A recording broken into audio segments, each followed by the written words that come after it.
नमस्कार मैत्रिणींनो, good morning. कशा आहात? आशा करते स्वस्त आणि आनंदी असाल. मी पण छान आहे, मजेत आहे. नेहमीप्रमाणे आज सकाळी वॉकिंगला जायसाठी उठली. सध्या वॉकिंग काही कंटिन्यू होत नाहीये. अदामधात ब्रेक सुरू आहे. एक दिवस जाते, 2 दिवस दांड्या मारते. रात्री झोपायला खूप उशीर होतो, त्यामुळे सकाळी काही उठणं होत नाही. आज परत हिम्मत केली आणि उठलेच. नेहमीप्रमाणे पिण्यासाठी पाणी गरम करायला ठेवलं. 2 ग्लास कोमट पाणी पिले आणि मग आपल्या तयारीला लागली.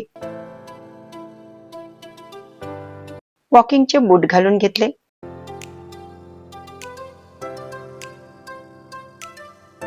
पेपर आलेला होता, पेपर ठेवून दिला आणि मग निघाले वॉकिंग करता आपल्या नेहमीच्या पार्कमध्ये. इथे जवळपास 2 ग्रुपमध्ये बाया येतात. काही बाया या 6 वाजता येतात आणि बाकीच्या काही 7 वाजता येतात. 6 वाजताचा ग्रुप सध्या इथे बसलेलाच आहे. त्यातल्या एक ताई ऑस्ट्रेलियाला आपल्या मुलाकडे गेलेल्या होत्या, तर त्या आज दिसल्या. मग त्यांच्याशी बोलले आणि समोर आली. एक फ्रेंड इथे प्राणायाम करत आहे. या पार्कच्या मी जवळपास 20 फेऱ्या घेते. जवळपास मला 35 ते 40 मिनिटं लागतात. माझी वॉकिंग जरा फास्टच असते. इथल्या सर्व लेडीज मला म्हणतात की तुम्ही खूपच फास्ट वॉक करता म्हणून.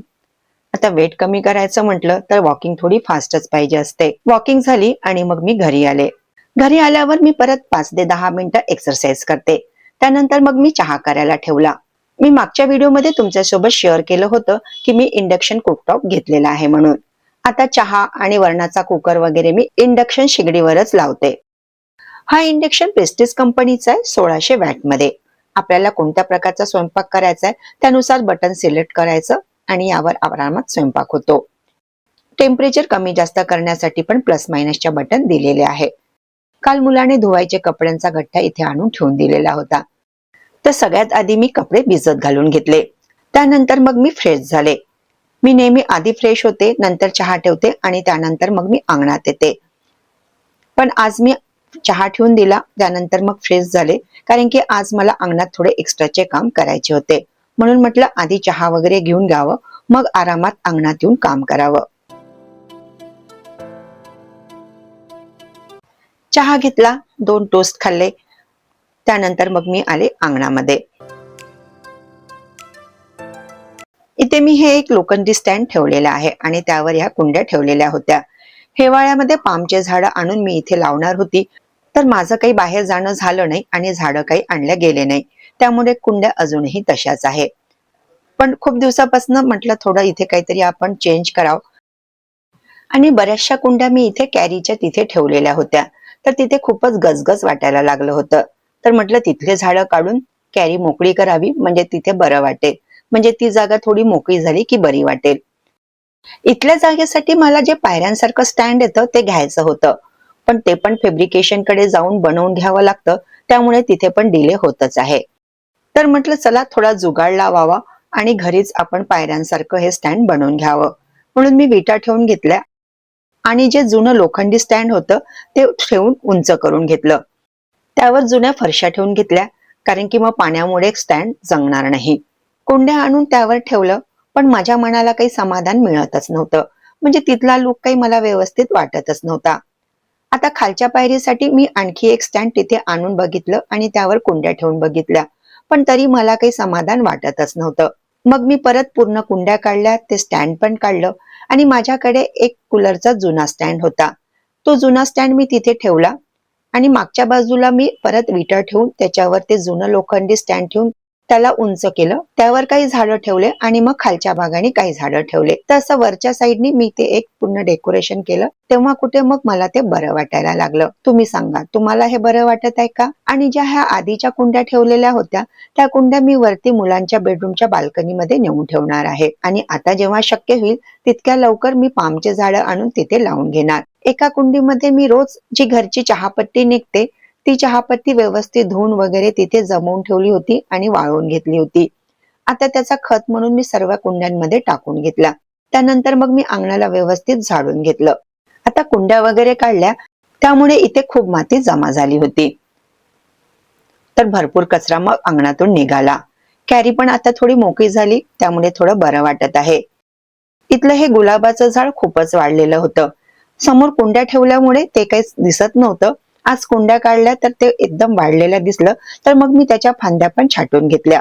फक्त एक फांदी राहू दिली आणि बाकी सर्व फांद्या मी छाटून घेतल्या. आता कॅरी मोकळी झाली तर बरं वाटत आहे.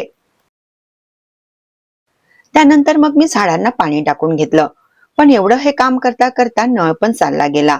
मी फक्त 2-3 बादल्या पाणी भरून ठेवलेलं होतं, तर मग मी आता आधी झाडांना पाणी टाकून घेतलं आणि मग माझ्याकडे अंगण धुवायला काही जास्त पाणी शिल्लक नव्हतं. त्यानंतर जेवढं पाणी राहिलं तेवढ्या पाण्यामध्ये मी फक्त या साईडचंच अंगण धुवू शकले आणि मी तेवढंच अंगण धुतलं. सध्या पाणी काही बरोबर येत नाही, टाकी काही पूर्णपणे भरल्या जात नाही. त्यामुळे मग मी काही पाणी जास्त वेस्ट न करता फक्त म्हटलं एवढा जो समोरचा भाग आहे तेवढा धुवून घेते. पार्किंग कडला अंगण मी तसंच राहू दिलं.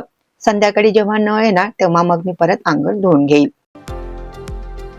चला, अंगणातले माझे काम आटोपले आणि यात जवळपास माझा 1 ते 1.5 तास गेला. त्यानंतर मग आली किचन मध्ये. सगळ्यात आधी दूध तापायला ठेवून दिलं आणि 1 ग्लास थंड पाणी पिलं. दूध सकाळीच आणलं होतं आणि पॉकेटचं असल्यामुळे ते थंड होतं. त्यामुळे मी चहा झाल्यानंतर दुधाचं भांड इंडक्शनवर ठेवून दिलं होतं. त्यामुळे त्याचा थंडपणा थोडा कमी झाला आणि आता मग मी गॅसवर ते तापायला ठेवून दिलं. सुरुवातीला मी इंडक्शनवरच दूध तापवायचे, पण दूध खालून खूपच जळून जायचं. म्हणून मग मी आता ते गॅस स्टोव्हवरच गरम करते. त्यानंतर मग भात ठेवायसाठी घेतला. तांदूळ धुवून घेतले. तांदळाचं धुतलेलं पाणी मी एका भांड्यामध्ये जमा करते, कारण की ते मग आपल्याला झाडाला टाकायला बरं होतं.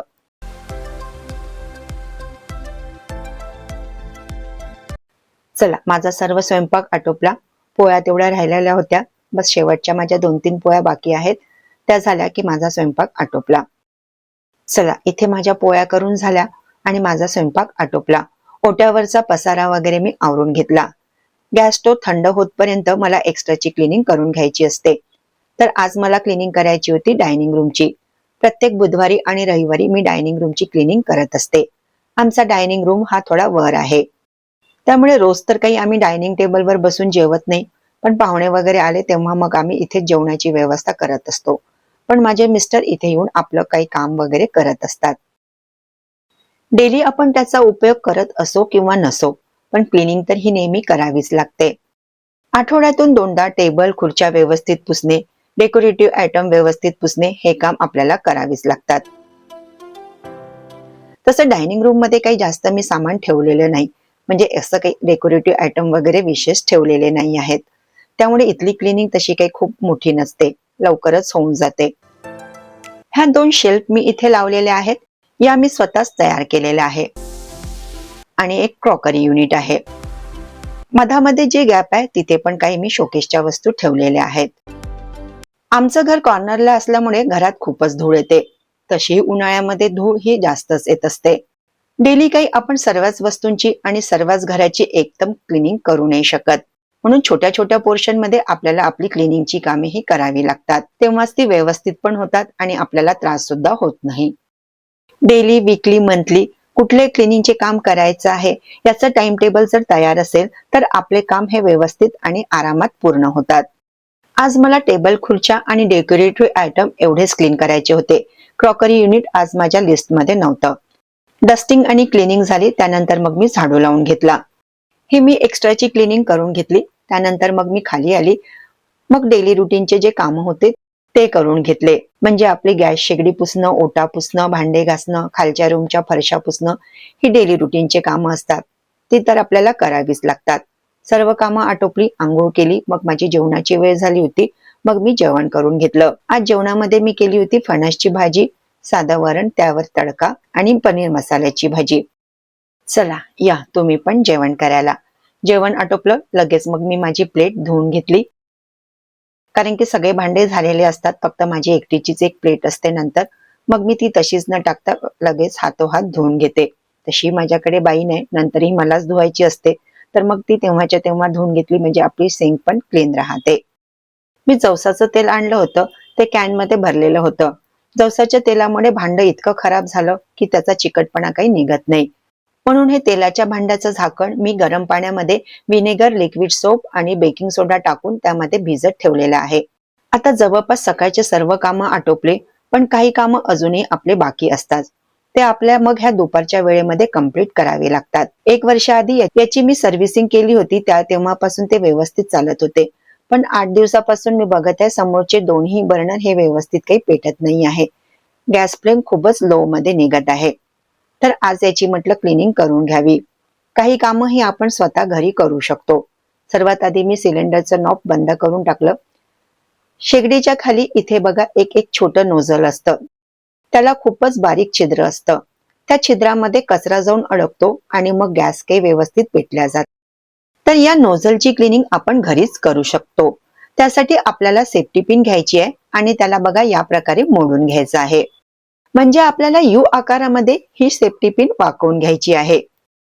किंवा तुमच्याकडे जुन्या स्टोवची पिन वगैरे असेल ती पण तुम्ही यूज करू शकता. आता ही पिन आपल्याला त्या नोझल मध्ये घालायची आहे आणि व्यवस्थित आत बाहेर करून ते नोझल स्वच्छ करून घ्यायचं आहे. नोझल मी व्यवस्थित स्वच्छ करून घेतलेले आहेत. आता आपण टेस्ट करून बघूया. त्याआधी बर्नर लावून घेऊ आणि गॅस पेटवून बघू. बघा आता बर्नर छान पेटत आहेत. पूर्ण फ्लेम ही आता येत आहे. अशा प्रकारचे छोटे मोठे काम आपण घरीच आरामात करू शकतो. त्यासाठी बाहेर जायची गरज नाही किंवा कुणाला बोलवायची सुद्धा गरज नाही. तसेही आपण होम मेकर्स असे जुगाडू काम खूप उत्तमरित्या करत असतो, होय ना? चला, इथे आज माझे सर्व सकाळचे काम आटोपलेले आहे. एक्स्ट्राची क्लिनिंग सुद्धा आटोपलेली आहे आणि आजचा हा व्लॉग मी इथेच थांबवते आहे. पुन्हा भेटूया नेक्स्ट व्हिडिओ मध्ये. तोपर्यंत बाय बाय. थँक्यू.